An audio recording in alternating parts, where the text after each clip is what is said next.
लोकसभा राज्यसभा दोनों सदनों की कार्रवाई शुरू हो रही है। तस्वीरें आपके सामने। और दोनों ही सदनों में कार्रवाई शुरू होने के साथ ही विपक्ष का हंगामा भी शुरू हो चुका है, वो भी सुनाई पड़ रहा है। Almost the entire country is now covered by this clean energy. It is our effort now to go beyond the land area of the country to also move in the direction of the island territories, sir, and all efforts are being made, not only here, but even in cylinder gas, which is a product of a refinery, sir. In 2014, we had 14 crore connections. Today we have 33 crore, 40 lakh connections. PNG, which is piped gas, compressed natural gas. There also, sir, the number of connections, the number of stations. This question, sir, is actually on the number of connections in the city of Hyderabad, where the Allotee has actually got 83 stations and they are catering to 55,000 customers. And in fact, they are putting in more capex. There is going to be an expansion there. So, sir, on all fronts, piped natural gas, CNG, CGD, and even CBG, sir, biogas. There also, sir, the country is making very remarkable progress, sir. माननीय सदस्यगण, second supplementary question sir, second supplementary पहले भी कहा है कि प्रश्नकाल महत्वपूर्ण समय होता है, आपका समय होता है जिसमें आप जनता की अपेक्षाएं, उनके महत्वपूर्ण मुद्दों को उठाते हैं। सरकार की जवाबदेही होती है। कई मंत्रालय विभागों के अंदर आपके हुए उठायों से मंत्रालय विभाग में जवाब देते होती है। और मुझे कई माननीय सदस्यों ने कहा कि सवाल उठा रही है। 2003 अटल बिहारी जी के समय हुआ था, राज्य सरकार में राबड़ी देवी जी मुख्यमंत्री थी, आखिरी बार 2003 में हुआ था। उसके बाद 2005 से 25 तक तो मुख्यमंत्री नीतीश कुमार जी और 11 साल से प्रधानमंत्री नरेंद्र मोदी जी। अगर कोई विदेशी अगर घुसपैठिया अगर आया है तो गलती तो सरकार की है महोदय, उस समय के लोगों की है। तो ये बड़ा प्रश्न जो है, ये सवाल बेकार की बातों में हम लोगों को उलझना नहीं चाहिए। हम सब लोगों का मकसद होना चाहिए कि एक एक बिहारी का वोटर लिस्ट से नाम न कटे। इस निष्पक्षता से चुनाव आयोग काम करे, इसलिए हम लोग जो है चर्चा कर रहे हैं। और इस विषय पे तो जनता दल यूनाइटेड के एमपी ने भी कल जो है हम लोगों के पक्ष में बात रखी है महोदय। और बीजेपी के एनडीए के जो सबसे बड़े सहयोगी दल चंद्रबाबू नायडू ने भी जो है हम लोगों के साथ जो है सहयोग किया है और इलेक्शन कमीशन को भी उन्होंने सुझाव दिया है महोदय। वो आप लोग भी, हम चाहेंगे कि कल मुख्यमंत्री जी बोल रहे थे तो हमको लगा कि मुख्यमंत्री जी जरूर इस पे बोलेंगे, पर हम चाहेंगे कि मुख्यमंत्री जी आश्वासन दे कि एक भी बिहारी का वोटर लिस्ट से नाम जो है नहीं कटने देंगे महोदय। क्योंकि जाति आधारित गणना जब हम लोगों ने कराया था तो 9 से 10 महीने लगे थे बिना डॉक्यूमेंट के, 9 से 10 महीने। और उन 9 से 10 महीने में बीजेपी के ही लोग कहते थे कि हमारे पास नहीं आया। तो 25 दिन में कहां से 8 करोड़ लोगों के पास चले गए होंगे महोदय? ये तो प्रश्न तो खुलता ही है। तो हम तो सारी बातें महोदय कल कह ही दिए थे। समय को लेकर के 2 दस्तावेज जो मांगे जा रहे हैं, 11 दस्तावेज, वो गरीब के पास है ही नहीं। और कई ऐसे दस्तावेज है महोदय कि आधार कार्ड देकर के वो दस्तावेज बनते हैं, लेकिन आधार कार्ड ये मांग नहीं रहा है इलेक्शन कमीशन। तो ये बड़ा सवाल जो है महोदय होता है, खास तौर पे 4.5 करोड़ जो बिहार के लोग बाहर जाकर के कमाने खाने जाते हैं। अब पता नहीं कोरोना के टाइम में तो 40 लाख लोग आया था तो क्या स्थिति हुई थी। अब ये 4.5 करोड़ लोग कैसे इन लोगों ने सत्यापन किया है, इस पे बड़ा सवाल जो है खड़ा होता है। तो हम चाहेंगे महोदय, आपने समय दिया, इसके लिए हम आपको दिल से धन्यवाद देते हैं। और चाहेंगे कि इसमें पक्ष विपक्ष नहीं, हम सब लोग वही वोटर लिस्ट से चुन करके आए हैं जिसपे चुनाव आयोग उंगली दिखाने का काम कर रहा है, चाहे आप हो या हम हो। यानी सारा चुनाव ही 2003 के बाद से फर्जी है। तो ये बड़ा सवाल खड़ा होता है। कम से कम अपने मालिकों के बारे में हम सब लोगों को सोचना चाहिए। उन गरीब वंचित शोषित समाज जो अंतिम पैदान पे जो खड़ा जो समाज है, उनको एक ही अधिकार बाबा साहब संविधान में दिए हैं, वोट का अधिकार। वोट का इतना ताकत है महोदय कि बड़ा से बड़ा नेता क्यों ना हो, प्रधानमंत्री क्यों ना हो, उसको भी जो है झुकना पड़ता है अपने गरीब वोटरों के आगे। तो इस पे महोदय हम चाहेंगे कि सभी दल के लोग जो है अपनी पक्ष को रखें, और आपने जो समय दिया इसके लिए आपको हम दिल से धन्यवाद देते हैं। श्री शकील अहमद खान, श्री शकील अहमद खान। बहुत बहुत शुक्रिया, 2 मिनट में अपनी बात करिए। आपने हम लोगों को समय दिया, और मुझे ये विश्वास है कि जिन बुनियादों को हम लोग रख रहे हैं और जिस तार्किक अंदाज से नेता प्रतिपक्ष ने अपनी बातें रखी हैं, उसको सरकार संज्ञान मिलेगी। एक छोटी सी कविता मुझे लगी कि पढ़ना चाहिए। ऐसा ना कि हम भी पढ़ने लगे उसके बदले। ये परवेज अख्तर की है। उनके गरीबा में खंजर हो, मुझे एतराज न हो, ऐसा हो नहीं सकता। कोई अपना गम सुनाए, मुझे खिराज न हो, ऐसा हो नहीं सकता। मैं इंसान हूं, मुझे खुदा ने बनाया है इंसान के लिए। किसी इंसान को दर्द हो, मुझे वो दर्द न हो, ऐसा हो नहीं सकता। तुम भूल गए अपने फर्ज को, तुम भूल गए अपने फर्ज को, मुझे फर्ज याद न हो, ऐसा हो नहीं सकता। तुम बांटते हो समाज को, मुझे एतराज न हो, ऐसा हो नहीं सकता। ये बात शकील साहब, आपके इस पंक्ति पर चुनाव आयोग को अगर बोलना होगा, क्या बोलेगा मालूम है आपको? वो कहेगा, सुन तो लीजिए ना, सुन, कहेगा इरादे मेरे हमेशा साफ होते हैं और इसलिए कई लोग मेरे खिलाफ होते हैं। यही वो कहेगा, दूसरा कुछ नहीं कर सकता है। बोलिए। इस बार बड़का जुट्ठा पार्टी के इरादे कैसे हैं उसका अंदाजा इस तरह से हो रहा है कि आपको मौका मिलेगा तो बड़का जुट्ठा पार्टी तो हम नहीं बोले, बहरहाल उनके इरादे की पुख्तगी का इल्म यूं हो रहा है कि संविधान शांत रहिए। हमारा जो वोट का अधिकार है सर, आजादी के पहले हमारे वोट के अधिकार चंद लोगों के हाथों में थे। आजादी के बाद से असल मामला एक एक आदमी का, चाहे वो गरीब तरीन आदमी हो, चाहे वो समाज के किसी भी वर्ग का हो, उसके वोट का अधिकार उसको दिया गया एडल्ट फ्रेंचाइज को। और अगर उस वोट के खिलाफ कोई काम न्याय संगत नहीं हो रहा हो तो तकलीफें होंगी।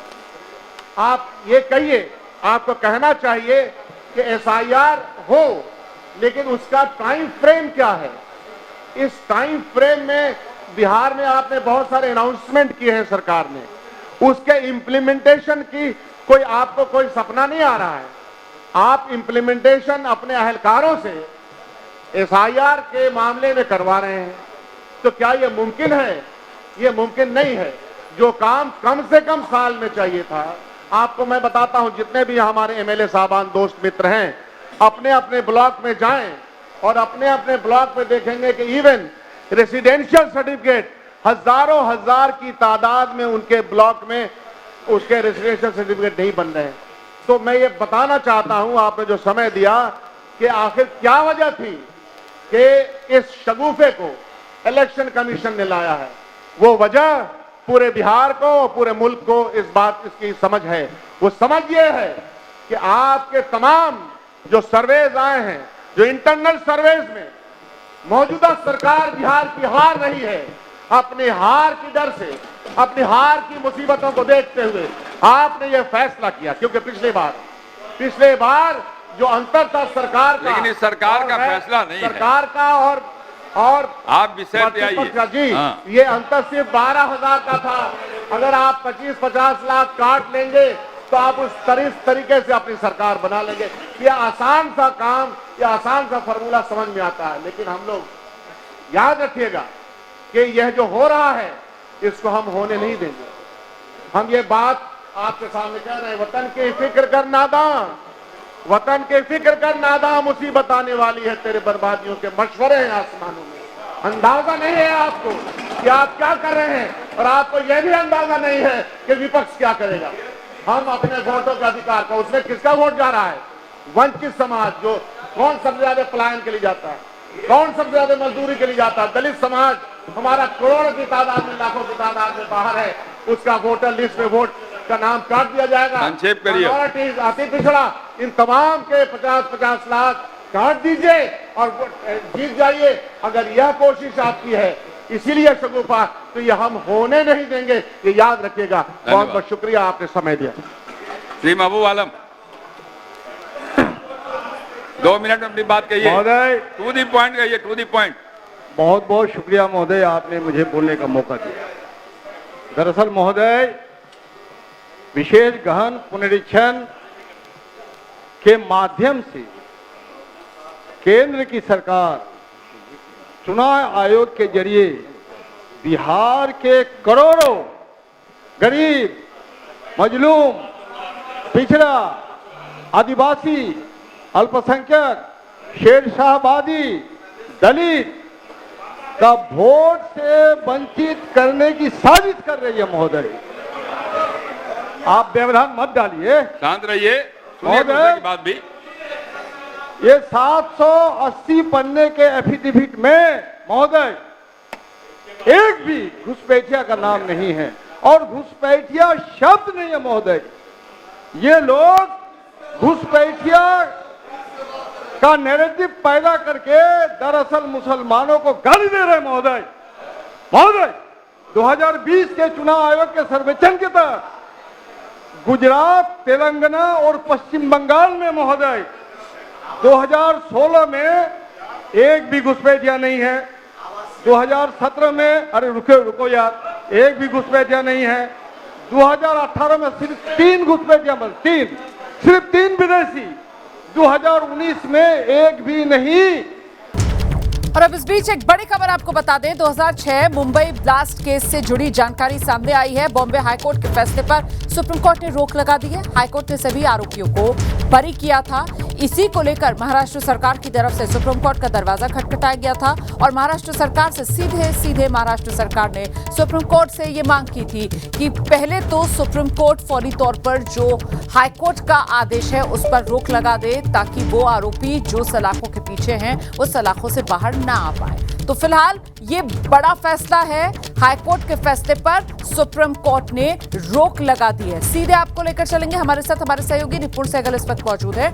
निपुण, मतलब जिन आरोपियों को बॉम्बे हाईकोर्ट ने बरी कर दिया था, अब सुप्रीम कोर्ट के बॉम्बे हाईकोर्ट के फैसले पर रोक के बाद वो आरोपी सलाखों के पीछे ही रहेंगे। निपुण सहगल, देखिए, इस मामले में सारे जो आरोपी हैं वो पहले ही रिहा हो चुके हैं और उन्हें वापस जेल भेजने का कोई सवाल नहीं है, क्योंकि लिबर्टी या इस स्वतंत्रता को जो है सुप्रीम कोर्ट और भारत का कानून बहुत अहमियत देता है।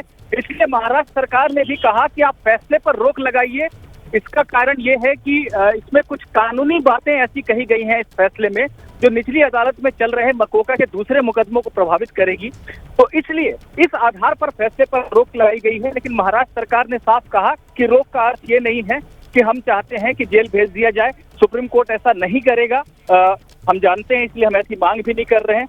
जजों ने आदेश में साफ लिखवाया है कि हम फैसले पर रोक लगा रहे हैं, लेकिन क्योंकि आरोपी पहले ही रिहा हो चुके हैं हाईकोर्ट का फैसला आने के बाद, ऐसे में उन्हें दोबारा जेल नहीं भेजा जाएगा। तो अब निपुण सहगल ये बताइए कि जो आरोपी हाईकोर्ट का फैसला आने के बाद, क्योंकि हाईकोर्ट ने तो इन सभी आरोपियों को बरी कर दिया और ये आरोपी रिहा हो गए, सुप्रीम कोर्ट ने अपने फैसले में साफ तौर पर ये लिखवा दिया है कि आरोपी जो रिहा हुए हैं वापस वो सलाखों के पीछे भेजे नहीं जाएंगे। तो फिर अब सुप्रीम कोर्ट के हाईकोर्ट के फैसले पर रोक लगाने का मतलब क्या है, मायने क्या है? निपुण, देखिए, सबसे बड़ी बात यह है, पहली बात, सुप्रीम कोर्ट ने नोटिस जारी किया और कहा हम विस्तार से सुनेंगे। उसके बाद महाराष्ट्र सरकार ने मांग की कि फैसले पर रोक लगा दीजिए।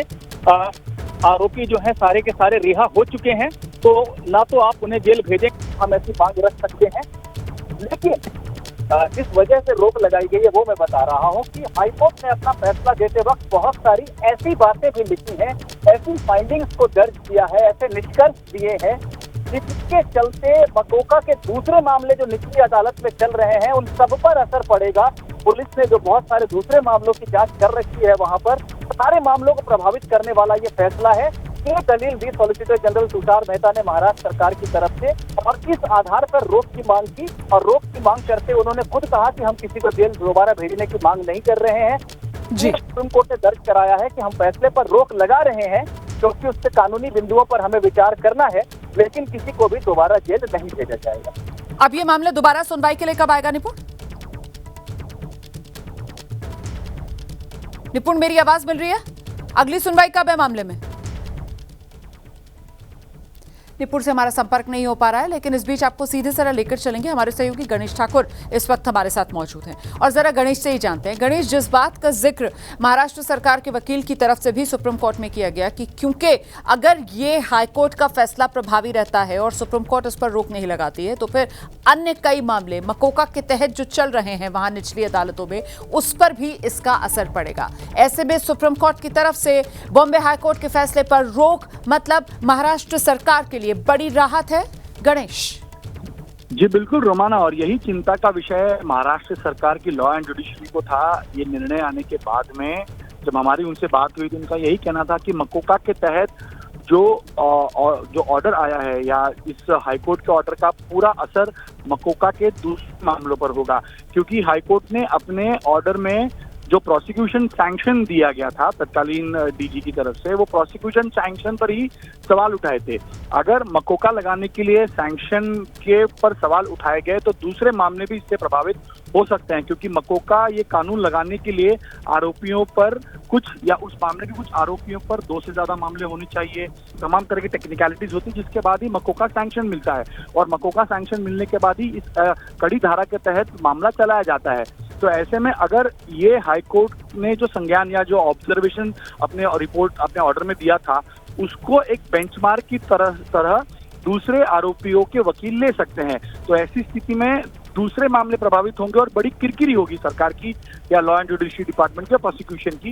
इस वजह से तत्काल रूप में महाराष्ट्र सरकार सुप्रीम कोर्ट गई और इसी को चैलेंज किया गया और यही मुद्दा सामने रखा गया कि प्रोसिक्यूशन सैंक्शन को लेकर जो सवाल उपस्थित किए गए हैं इस 2006 के बॉम्ब ब्लास्ट के मामले में हाईकोर्ट की तरफ से, उसका प्रभाव दूसरे मामलों में पड़ेगा और इसी वजह से इस पर रोक लगा दी गई है, स्थगित कर दिया है इस आदेश को।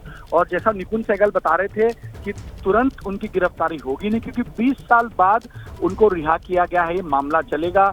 नोटिस जारी करने के लिए कहा गया है। अब अगली नोटिस जारी कब तक की जाएगी, मामला कब सुनवाई पे आएगा, ये देखना महत्वपूर्ण है। लेकिन एक बड़ी राहत महाराष्ट्र सरकार के लिए है, क्योंकि दूसरे मामलों में ये एक जरिया न बने ये ऑर्डर उनको बचने के, दूसरे आरोपियों का दूसरे मामलों में, ये एक बहुत बड़ी चिंता का विषय था। उसको लेकर आज बड़ी राहत महाराष्ट्र सरकार को और प्रोसिक्यूशन को मिली है। निपुण सहगल हमारे सहयोगी इस वक्त हमारे साथ मौजूद हैं। निपुण, ये बड़ा फैसला है और जिस तरीके से अब तस्वीर साफ हो रही है कि साहब ये 2006 मुंबई धमाके का मामला, 189 लोगों की जिस पे जान गई थी, बॉम्बे हाईकोर्ट ने सभी आरोपियों को बरी कर दिया था। अब आज जब ये मामला सुनवाई के लिए आया तो सुप्रीम कोर्ट की तरफ से बॉम्बे हाईकोर्ट के फैसले पर तो रोक लगा दी गई, लेकिन साथ ही साथ सुप्रीम कोर्ट की तरफ से यह भी साफ कर दिया गया कि वो आरोपी जिन्हें बरी बॉम्बे हाईकोर्ट ने किया था और इस आधार पर जिनकी जेल से रिहाई हो गई है, दोबारा वो सलाखों के पीछे नहीं भेजे जाएंगे, ये सुप्रीम कोर्ट की तरफ से साफ कर दिया गया है। लेकिन बावजूद इसके बॉम्बे हाईकोर्ट के इस फैसले पर रोक महाराष्ट्र सरकार के लिए बड़ी राहत और महाराष्ट्र सरकार के लिए एक तरीके से बड़ी जीत के तौर पर भी देखी जा रही है। ऐसा क्यों निपुण? देखिए बिल्कुल रोमाना, इस सवाल का जवाब मैं बहुत आसान शब्दों में दर्शकों को समझाने की कोशिश करता हूं कि कोई भी जब फैसला आता है कई पन्नों का होता है, कई बार सैकड़ों पन्नों का होता है। इस मामले में भी बहुत बड़ा फैसला आया है। 12 लोग इसमें दोषी करार दिए गए थे, 5 को मृत्युदंड मिला था, इसमें से 1 की ज़रूर मृत्यु हो गई थी कोरोना के दौरान। तो सारी बातों को दर्ज करते हुए हाईकोर्ट ने एक विस्तृत फैसला दिया है जिसका परिणाम ये है कि सभी लोग बरी करार दिए गए हैं। लेकिन इस फैसले का जो बाकी हिस्सा है, जहाँ पर बहुत सारे कानूनी बिंदुओं की या पुलिस के काम करने के तरीके की मामले, जहां दूसरे मामलों में भी इन लोगों का इन्वॉल्वमेंट हो सकता है, वहां पर भी ऐसी तमाम बातों पर जो टिप्पणी की है उसका असर पड़ेगा दूसरे मामलों के ऊपर, ऐसा महाराष्ट्र सरकार का कहना था। इसलिए क्योंकि कानून की एक मौलिक अवधारणा है भारत में कि स्वतंत्रता को आमतौर पर प्रभावित नहीं किया जाता, यानी ये लोग जिन्हें बरी करार दिया गया है वो स्वतंत्र हो गए हैं, जेल से बाहर आ गए हैं, तो उन्हें वापस सिर्फ अपील आ जाने के चलते महाराष्ट्र सरकार की भेजना संभव नहीं था, या भारतीय कानून इस तरह से चलता नहीं है, इसलिए तो बाहर रहने दिया है। लेकिन कानून के जो सवाल जो महाराष्ट्र सरकार यहाँ पर लेकर आई है और फैसले के कुछ अंश जो दूसरे मामलों को प्रभावित करते हैं, उनका जो सवाल उठाया है उसके चलते रोक लगाई गई है। यानी जो महाराष्ट्र पुलिस के बाकी मुकदमे चल रहे हैं आतंकवाद से जुड़े हुए, मकोका से जुड़े हुए, उन पर असर नहीं पड़ेगा इस फैसले का। अगर ये फैसला इसी तरह से बना रहता तो बहुत असर पड़ सकता था, क्योंकि निचली अदालत के जज इससे प्रभावित होते हैं इसके निष्कर्षों से। तो यहाँ पर महाराष्ट्र पुलिस की, महाराष्ट्र सरकार की और वहाँ का जो डिपार्टमेंट ऑफ जस्टिस है उसकी बहुत बड़ी जीत है। आप रहिए मेरे साथ, मैं लौटूंगी आपके पास। सीधे जरा लेकर चलेंगे दर्शकों को। हमारे सहयोगी मृत्युंजय भी इस वक्त मुंबई से हमारे साथ मौजूद हैं और जरा मृत्युंजय से जानते हैं। मृत्युंजय, ये जो महाराष्ट्र सरकार की एक बड़ी जीत के तौर पर देखा जा रहा है, जिस तरीके से सुप्रीम कोर्ट ने बॉम्बे हाईकोर्ट के फैसले पर रोक लगाई है, क्योंकि माना यह जा रहा है कि भाई अन्य मामले जो चल रहे हैं मकोका के तहत वहां पर अदालतों में, उस पर प्रभाव पड़ जाता अगर रोक बॉम्बे हाईकोर्ट के इस फैसले पर नहीं लगती, और उससे अल्टीमेटली क्या होता, किरकिरी महाराष्ट्र सरकार की होती। तो ऐसे में वो कौन से बड़े मामले हैं, क्या कुछ ऐसे हाई प्रोफाइल मामले जिनके बारे में आप अभी जानकारी दे सकते हैं, जिन पर बुरा प्रभाव, नेगेटिव प्रभाव पड़ सकता था बॉम्बे हाईकोर्ट के इस फैसले का अगर रोक नहीं लगती तो? मृत्युंजय। बिल्कुल, देखिए सबसे पहले जो 7/11 जो ट्रेन ब्लास्ट हुआ था, इसमें जो आरोपी गिरफ्तार हुए थे, जो एटीएस की थियरी थी, एटीएस की थियरी के मुताबिक आईएसआई और लश्कर तैयबा से मिले हुए लोगों ने ये प्लानिंग की थी। और एटीएस ने शुरुआती जांच में ये भी कहा था कि 15 लोग इसमें फरार हो गए हैं, या 15 लोग हमें नहीं मिले हैं, या पाकिस्तान जा चुके हैं, ऐसा एटीएस ने शुरुआती दलील दिया था। बाद में ये तमाम गिरफ्तारियाँ हुई। आपको बता दें कि ये जो गिरफ्तारियाँ हुई मकोका के तहत गिरफ्तारियाँ हुई थी, पर साथ ही साथ कई अन्य धाराओं के तहत कुछ और मामले भी दर्ज किए गए थे। उदाहरण के तौर पर जो अन्य केसेस चल रहे हैं, जिसमें मुंबई क्राइम ब्रांच की टीम भी जांच कर रही है, या फिर अन्य जगहों पर जैसे जयपुर ब्लास्ट हुआ था, अहमदाबाद ब्लास्ट हुआ था, मुंबई में अन्य जगह 3 ट्रिपल ब्लास्ट हुए थे। तो ऐसे केसेस में लिंक जो सिमी का या इंडियन मुजाहिदीन का लिंक की बात आती थी, उसमें कहीं ना कहीं ये नाम सामने आए थे। तो कुछ ऐसे एफआईआर भी दर्ज है इन आरोपियों पर, जो मकोका के तो नहीं है लेकिन अन्य केसेस चल रहे हैं। सभी नहीं है, लेकिन इसमें से कुछ आरोपियों के नाम है जिनके ऊपर और भी एफआईआर दर्ज है। ऐसे पर वो एफआईआर के केसेस प्रभावित ना हो, यही दलील महाराष्ट्र सरकार ने कोर्ट में रखी है कि इस तरह से बरी किए जाने से अन्य केसेस हमारे प्रभावित होंगे। भले वो मकोका के केस ना हो, लेकिन अन्य सुरक्षा से जुड़े हुए मामले हैं, केसेस हैं जो अभी भी लंबित हैं, सुनवाई जारी है, और इसीलिए महाराष्ट्र सरकार की तरफ से ये पक्ष रखा गया और ये दलील दी गई है। जी, बहुत धन्यवाद आपका इस तमाम जानकारी के लिए। निपुण सहगल, गणेश ठाकुर, आपका भी बहुत शुक्रिया इस तमाम जानकारी के लिए। तो कुल मिलाकर 7/11 जो फैसला बॉम्बे हाई कोर्ट ने दिया था, उस फैसले पर सुप्रीम कोर्ट ने रोक लगा दी है, यह साफ करते हुए कि वो आरोपी जिन्हें बॉम्बे हाई कोर्ट ने बरी किया था, उन्हें वापस सलाखों के पीछे नहीं जाना होगा। लेकिन फिर भी ये महाराष्ट्र सरकार के लिए जीत इस रूप में है कि बॉम्बे हाई कोर्ट के इस फैसले का नकारात्मक प्रभाव पड़ सकता था मकोका के अन्य मामलों पर जो इस वक्त महाराष्ट्र में चल रहे हैं। इसीलिए सुप्रीम कोर्ट ने अब जब रोक लगा दी है बॉम्बे हाई कोर्ट के इस फैसले पर, तो महाराष्ट्र सरकार ने चैन की सांस ली है। उद्योगपति अनिल अंबानी और उनके ठिकानों पर ईडी की छापेमारी चल रही है। यह कार्रवाई करीब 50 अलग अलग लोकेशंस पर एक साथ ईडी की टीम अंजाम दे रही है। इस वक्त की बड़ी खबर मैं आपको बता दूं, उद्योगपति हैं अनिल अंबानी, देश के जाने माने उद्योगपति मुकेश अंबानी के छोटे भाई उद्योगपति अनिल अंबानी। उन्हीं के 50 ठिकाने बताए जा रहे हैं जहां ईडी का इस वक्त एक्शन देखने के लिए मिल रहा है। 3000 करोड़ के घोटाले से जुड़ा यह पूरा मामला बताया जा रहा है, जिसके तहत ईडी इस वक्त जांच कर रही है। सीधे आपको लेकर चलेंगे, हमारे साथ हमारे सहयोगी सूरज ओझा इस वक्त मौजूद हैं। सूरज ओझा से जानते हैं, सूरज क्या डिटेल्स मिल रही है? ये 50 ठिकाने जो बताए जा रहे हैं, मुंबई या फिर अलग अलग जगहों पर ये ठिकाने हैं जहां पर ईडी का एक्शन देखने के लिए मिल रहा है? सूरज, ये जो ठिकाने हैं ये पूरे देश भर में फैले हुए हैं। आपको बता दें कि रिलायंस अनिल अंबानी ग्रुप की कंपनियों के खिलाफ मनी लॉन्ड्रिंग की बड़ी जांच शुरू की है ईडी ने, और ये कार्रवाई सीबीआई की 2 एफआईआर जो दर्ज की गई थी उसके आधार पर शुरू की गई है। जांच में सामने आया कि इन कंपनियों ने बैंकों से लोन लेकर पैसों का गलत इस्तेमाल किया, उन्हें दूसरी कंपनियों में घुमाया और आम लोगों, निवेशकों और सरकारी संस्थानों के साथ धोखा किया। देखिए, आपको बता दें कि ईडी की शुरुआती जांच में कई चौंकाने वाली बातें सामने आई हैं, जैसे कि साल 2017 से 2019 के बीच यस बैंक से 3000 करोड़ का लोन लिया गया था।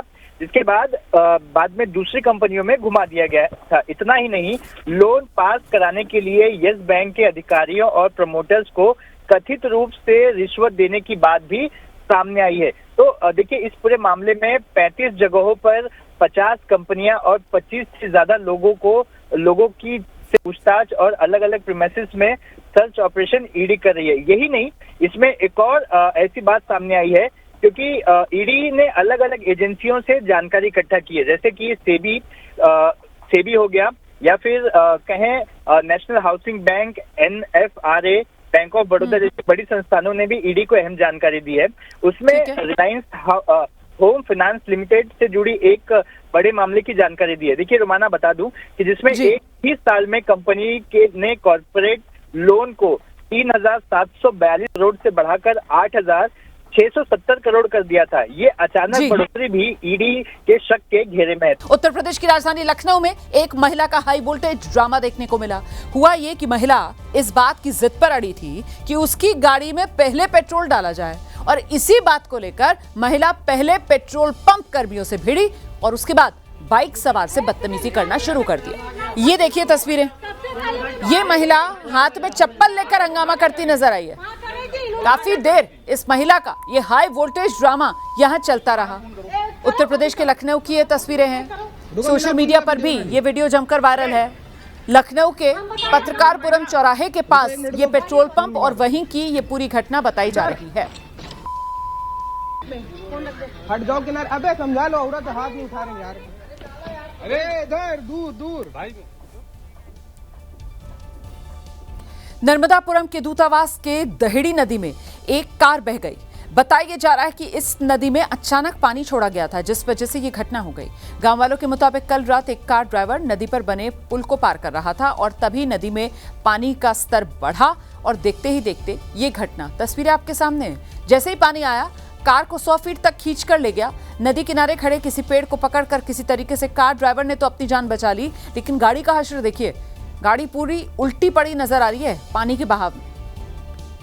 तो नर्मदापुरम के दहेड़ी नदी में ये गाड़ी बह गई। अचानक से नदी में पानी आ गया था और इसी वजह से ये घटना हुई है। कार ड्राइवर ने किसी तरीके से अपनी जान बचा ली। मध्य प्रदेश के जबलपुर में एक डिप्टी कमिश्नर के घर पर छापेमारी में बाघ की खाल मिल गई। ईओडब्ल्यू को डिप्टी कमिश्नर के खिलाफ भ्रष्टाचार की शिकायतें मिली थी। छापेमारी की गई। इस दौरान 30 साल पुरानी बाघ की छाल मिली, जो घर पर बैठने के लिए इस्तेमाल की जा रही थी। इस रेड में लाखों की नकदी, बैंक लॉकर, एफडी और कई चल अचल संपत्तियों के दस्तावेज भी मिले हैं। डिप्टी कमिश्नर के जबलपुर, सागर और भोपाल स्थित ठिकानों पर भी छापेमारी की गई है। इसमें अब तक कुल 7 करोड़ की चल अचल संपत्ति की जानकारी मिली है। डिप्टी कमिश्नर जगदीश सरवटे आदिम जाति विभाग में तैनात हैं।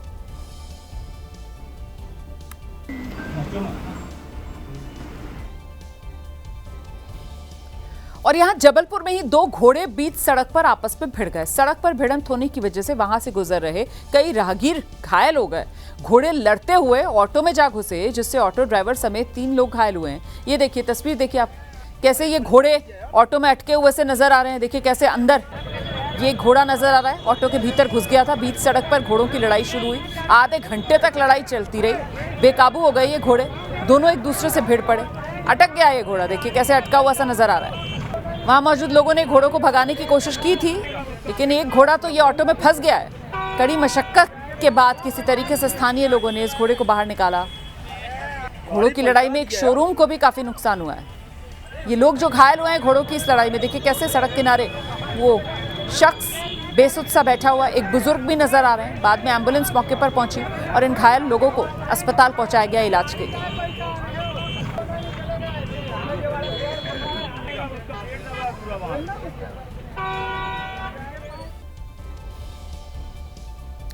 अगली खबर उत्तर प्रदेश के मथुरा से। पुलिस और बदमाशों के बीच यहां मुठभेड़ हो गई। 4 अपराधी गिरफ्तार किए गए हैं। दरअसल चारों बदमाश बिजली के तार चोरी किया करते थे।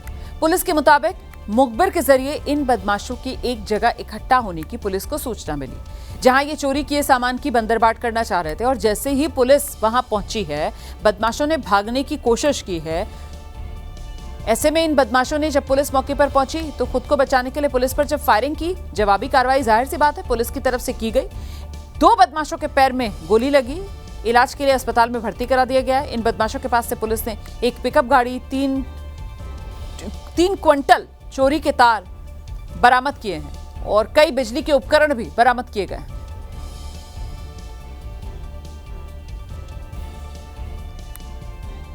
और अब इस वक्त एक बड़ी खबर आपको बता देते हैं। बिहार विधानसभा, जहां अख्तरुल ईमान ने विवादित बयान दिया है। बिहार विधानसभा में एआईएमआईएम के विधायक अख्तरुल ईमान का बयान। एसआईआर पर सवाल नहीं, लेकिन टाइमिंग पर सवाल है, ये अख्तरुल ईमान की तरफ से कहा गया। सीमांचल के 4 जिलों में फरमान जारी कर दिया गया है। प्रमाण पत्र जारी क्यों नहीं किया जा रहा? टोपी देखकर कह देते हैं बांग्लादेशी हैं, ये कह रहे हैं अख्तरुल ईमान। अगर सीमांचल नहीं होता तो भारत 2 टुकड़े हो गया होता। अख्तरुल ईमान की तरफ से ये विवादित बयान दिया गया। का मौका मुबारकबाद देता हूं। एसआईआर से किसी को इनकार नहीं है, ये इलेक्शन कमीशन ऑफ इंडिया का अधिकार है, लेकिन जस्ट इलेक्शन से पहले और 25 दिन की अवधि में तुगलकी फरमान के जरिए एसआईआर करा जाना, ये कहीं ना कहीं केंद्र की भाजपा सरकार के हथकंडे के तौर पर इलेक्शन कमीशन का इस्तेमाल हो रहा है। आज बिहार में 14% लोगों के पास सर्टिफिकेट्स हैं, 2% लोगों के पास ही सिर्फ पासपोर्ट है, या 70% गरीबों के बच्चे, दलित जो निर्धन हैं, एससी हैं, एसटी हैं, उनके पास कोई कागज नहीं है और ये तुगलकी फरमान हमें प्रमाण पत्र दिखाने को कहता है। दूसरी तरफ माननीय मुख्यमंत्री जी यहाँ पर हैं, क्या वजह है कि बिहार के दूसरे जिलों में, प्रखंडों में आज वहां पर आय पर क्या कहते हैं, निवास प्रमाण पत्र बन रहा है, पारिवारिक सूची बन रही है, लेकिन सीमांचल के 4 जिले में इनके डीएम ने फरमान जारी कर दिया है, सीओ कहीं भी आरटीपीएस के जरिए से हमारे सर्टिफिकेट इशू नहीं किया जा रहा है। मैं भाजपा के साथियों को कहना चाहता हूं कि किशनगंज सीमांचल के इलाके में जाते हो तो हमारी दाढ़ी और टोपी देखकर, हमारे एक मिनट सर, हमारे मस्जिदों के मीनारे को देखकर आपको लगता है कि यहाँ भारतवासी नहीं है या बांग्लादेशी है। मैं बताना चाहता हूँ कि जिस वक्त देश का बंटवारा हो रहा था, पाकिस्तान 2 टुकड़ा हो गया था। अगर सीमांचल करवट बदल लेता तो भारत भी 2 टुकड़ा हो जाता। आसाम को अगर अखंड भारत में शामिल किया है तो सीमांचल के लोगों ने शामिल किया है। आप 25 दिन के अंदर में स्पेशल कैंप लगवाइए और हमारे लोगों को सर्टिफिकेट दिलवाइए।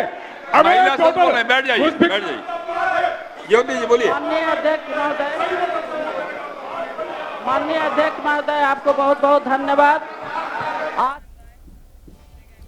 सुना आपने, अख्तरुल ईमान कह रहे हैं कि दाढ़ी, टोपी और मस्जिदों के मीनार देखकर कह देते हैं कि ये बांग्लादेशी हैं। और साथ ही साथ वो विवादित बयान जो अख्तरुल ईमान की तरफ से दे दिया गया कि अगर सीमांचल साथ खड़ा ना होता तो अख्तरुल ईमान ने तो वहां बिहार विधानसभा में भारत के 2 टुकड़े होने जैसा विवादित बयान दे दिया है। राजस्थान के जयपुर में एक लुटेरे ने घर का दरवाजा खोलकर एक बुजुर्ग महिला को अपना निशाना बना लिया। आदर्श नगर इलाके में महिला की गले की चेन छीनकर ये शख्स रफूचक्कर हो गया। इस लूटकांड का वीडियो सामने है। वीडियो में देखा जा सकता है कि कैसे ये बदमाश घर के बंद दरवाजे को खोलता है और दबे पांव घर में दाखिल हो जाता है और घर के अंदर कपड़े सुखा रही महिला पर पीछे से हमला कर चेन छीनने लगता है। सोने की चेन एक झटके में नहीं टूटती तो बदमाश चेन तोड़ने की कई कोशिशें करता है और आखिरकार कामयाब भी हो जाता है। सर पर हेलमेट लगाए इस बदमाश की हिम्मत तो देखिए। उसने दोपहर 12:30 बजे ही एक महिला के गले से चेन छीन ली और 40 सेकंड से कम समय में ये लुटेरा चेन छीनकर फरार हो गया। छीना झपटी में पीड़ित महिला फर्श पर गिर गई और मदद की गुहार लगाई, जिसके बाद उसके परिवार से एक महिला सदस्य बाहर आई। तब तक बदमाश ने अपनी बाइक का एक्सीलेटर बढ़ाया और फरार हो गया। जयपुर में लुटेरों के हौसले कितने बुलंद हैं कि वो इस तरह दिन दहाड़े घर में घुसकर ऐसी घटनाओं को अंजाम दे रहे हैं। वहीं बिहार के हाजीपुर में रंगीला चौक के पास एक दर्दनाक सड़क हादसा हुआ। तेज रफ्तार गाड़ियों के बीच में टक्कर हुई है, वो भी आमने सामने की टक्कर, जिसके बाद जो ट्रक दुर्घटनाग्रस्त हुआ उसमें भीषण आग लग गई, जिसमें मौके पर ही दोनों गाड़ियों के ड्राइवर और एक खलासी की जिंदा जलकर मौत हो गई। आग इतनी विकराल थी कि उसे बुझाने के लिए फायर ब्रिगेड की 3 टीमों को बुलाना पड़ा। घंटों कड़ी मशक्कत के बाद आग पर काबू पा लिया गया। घटना की जानकारी मिलते ही एसडीएम, एसडीपीओ और पुलिस प्रशासन मौके पर पहुंचे और राहत कार्य शुरू किया।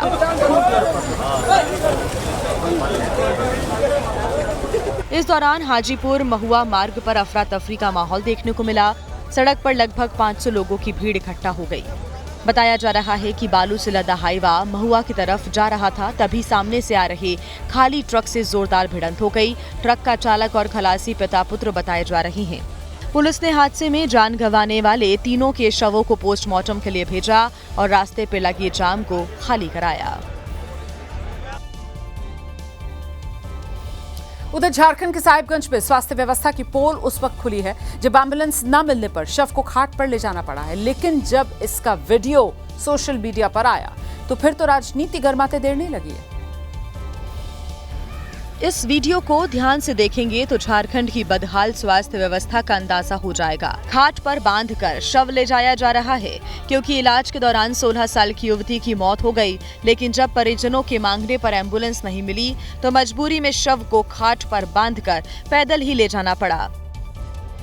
इस मामले ने तूल उस वक्त पकड़ा जब झारखंड के पूर्व सीएम बाबूलाल मरांडी ने सोशल मीडिया पर इसको लेकर पोस्ट कर मध्य प्रदेश सरकार पर सवाल खड़े कर दिए।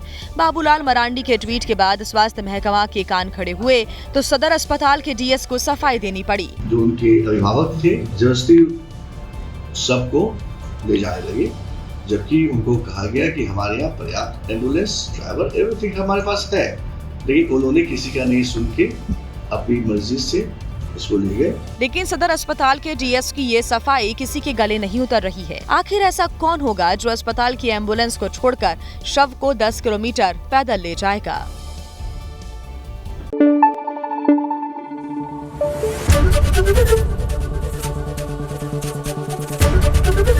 एबीपी न्यूज आपको रखे आगे।